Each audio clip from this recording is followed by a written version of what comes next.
L'histoire méconnue de la révolution économique de l'Afghanistan à travers les méga-projets. Après plus de 10 ans de troubles, d'instabilité et de conflits, l'Afghanistan trace une nouvelle voie vers la reprise économique, portée par une série de méga-projets ambitieux. Grâce à l'aide internationale et à une nouvelle priorité accordée au développement des infrastructures, ces initiatives sont en passe de redéfinir l'avenir du pays, en apportant des améliorations concrètes dans la vie des citoyens et en créant de précieuses opportunités d'emploi. Voici quelques-uns des méga-projets les plus remarquables qui illustrent le parcours de l'Afghanistan vers une économie robuste et des infrastructures modernes. Rejoignez-nous pour un examen approfondi des méga-projets les plus significatifs actuellement en construction en Afghanistan, mettant en lumière leur impact potentiel sur la stabilité économique du pays et leur importance régionale. Pour plus de vidéos comme celle-ci, n'oubliez pas de vous abonner à Méga Construction Ultime. Et maintenant, entrons dans les détails.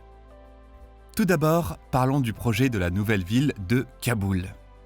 Après la chute des talibans en 2002, environ 3 millions d'expatriés afghans sont retournés dans leur pays, entraînant une augmentation spectaculaire de la population de Kaboul. Alors que la ville était initialement conçue pour accueillir 700 000 habitants en 1980, sa population a explosé pour atteindre plus de 4,95 millions en 2023, provoquant de graves problèmes de surpopulation et une détérioration préoccupante des conditions de vie. En réponse à cette crise, le gouvernement afghan a lancé une solution audacieuse, la construction d'une nouvelle ville à Dessabs, au nord de Kaboul, s'étendant sur 40 000 hectares et destinée à héberger plus de 3 millions d'habitants à long terme. Ce projet ambitieux de la nouvelle ville de Kaboul se déroule en 2 phases. La première consiste à bâtir une nouvelle ville sur environ 1275 hectares. La seconde vise à revitaliser le centre-ville de Kaboul, avec pour objectif global de réduire la pression liée à la surpopulation. Son coût est estimé à environ 15 milliards de dollars, financé par d'importants contributeurs tels que la Banque mondiale, les États-Unis, le Japon et l'Autorité de développement de la ville de Dessabs, DCDA. Grâce à ce soutien financier substantiel, le projet prévoit de construire au moins 12 000 unités de logement, de créer plus d'1 million d'emplois et d'établir un environnement de qualité favorisant l'éducation, l'emploi, le commerce et de nombreuses autres activités. Le projet de la nouvelle ville de Kaboul représente un véritable espoir, non seulement pour résoudre les défis liés à la surpopulation, mais aussi pour construire un avenir urbain dynamique et durable pour les habitants de Kaboul. Vient ensuite le chemin de fer Caf Herat. La position stratégique de l'Afghanistan au carrefour de la Chine, de l'Iran, du Pakistan et des États d'Asie centrale en fait un élément clé de la connectivité régionale. Le projet ferroviaire Caf Herat en est une parfaite illustration, avec la construction d'une ligne ferroviaire transfrontalière de 225 km reliant l'est de l'Iran à l'ouest de l'Afghanistan. Ce projet ferroviaire revêt une importance capitale en tant que noyau du corridor ferroviaire de 5 nations, ou FNRC, un ambitieux réseau de 2000 km reliant l'Iran, l'Afghanistan, le Tadjikistan, le Kirghizistan et la Chine, pour un coût estimé à 2 milliards de dollars. S'étend de Herat jusqu'à la frontière afghano-tadjik, traversant le Tadjikistan avant d'atteindre le Kirghizistan, créant ainsi une artère régionale essentielle. Une part importante du tracé, soit 140 km, traverse l'Afghanistan, tandis que les 85 km restants se situent en Iran. Ce méga-projet ne se limite pas à améliorer la connectivité de l'Afghanistan. Il contribue également à l'ambition plus large de renforcer les liens économiques dans toute la région.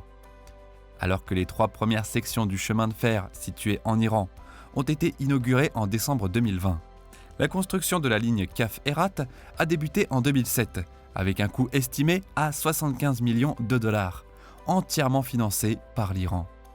Cette initiative ferroviaire est appelée à apporter des avantages considérables, notamment la réduction des coûts d'expédition, la diminution des embouteillages aux frontières et la facilitation du transport fluide des passagers et des marchandises à travers la région. Au-delà de son impact économique, le projet devrait également générer des opportunités d'emploi et améliorer le niveau de vie de la population locale.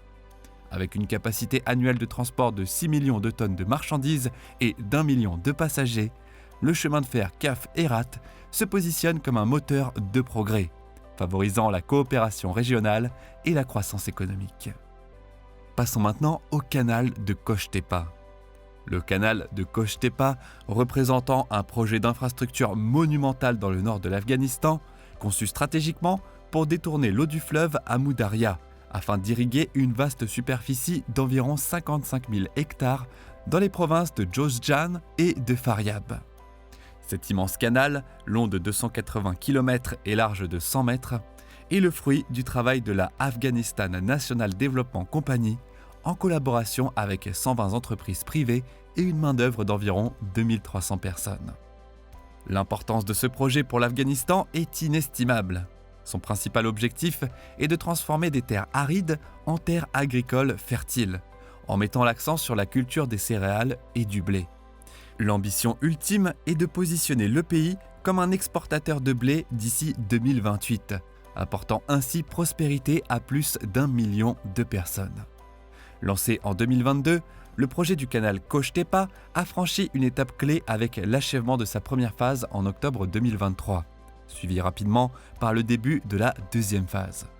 Malgré ses objectifs ambitieux, le projet a suscité des doutes et des préoccupations parmi des experts et ingénieurs indépendants. Des interrogations subsistent quant à la capacité du gouvernement afghan à mener à bien ce projet, en raison d'un manque signalé de personnel qualifié et de machines adaptées, ce qui pourrait poser des défis à long terme. Néanmoins, malgré ces obstacles et débats, l'achèvement du canal de Koch-Tepa devrait provoquer une transformation majeure du paysage agricole du nord de l'Afghanistan, offrant des perspectives prometteuses en matière de sécurité alimentaire et de développement économique pour la région. Enfin, nous avons le projet de gazoduc Turkménistan, Afghanistan, Pakistan, Inde, ou TAPI. Positionné comme une initiative transformatrice, son objectif est d'acheminer le gaz naturel du champ gazier de Galkinish au Turkménistan vers l'Afghanistan, le Pakistan et l'Inde. S'étendant sur une impressionnante distance de 1600 km, ce gazoduc est conçu pour transporter un maximum de 33 milliards mètres cubes de gaz naturel par an sur une période de 30 ans.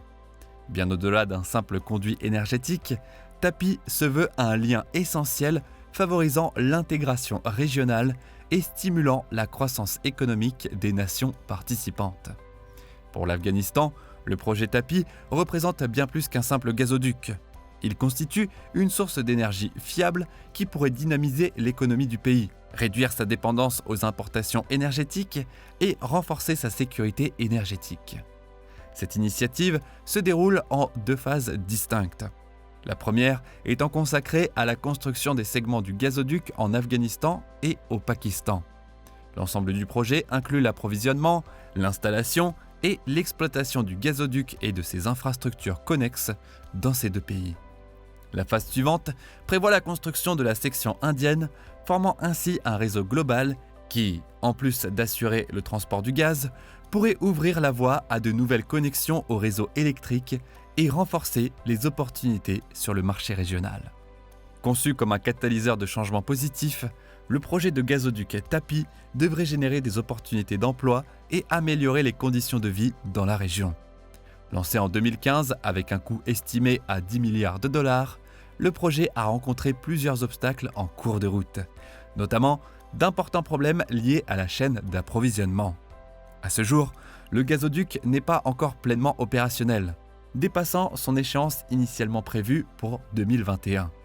Pourtant, malgré ces défis, le projet de gazoduc TAPI demeure porteur d'espoir, prêt à remodeler le paysage énergétique et à promouvoir la prospérité économique en Afghanistan, au Pakistan et en Inde. Alors que ces méga-projets révolutionnaires prennent forme, une lueur d'espoir émerge pour l'avenir de l'Afghanistan. Après plus de 6 décennies de tourmentes, d'instabilité et de conflits, le pays se trouve à un tournant décisif, traçant la voie vers une économie et des infrastructures plus solides. Alors, que pensez-vous de ces projets d'envergure ? Le gouvernement afghan pourra-t-il surmonter les défis et concrétiser ses visions ? Partagez votre avis dans les commentaires. laissez un pouce bleu et abonnez-vous à notre chaîne pour découvrir d'autres vidéos comme celle-ci. À bientôt et restez curieux.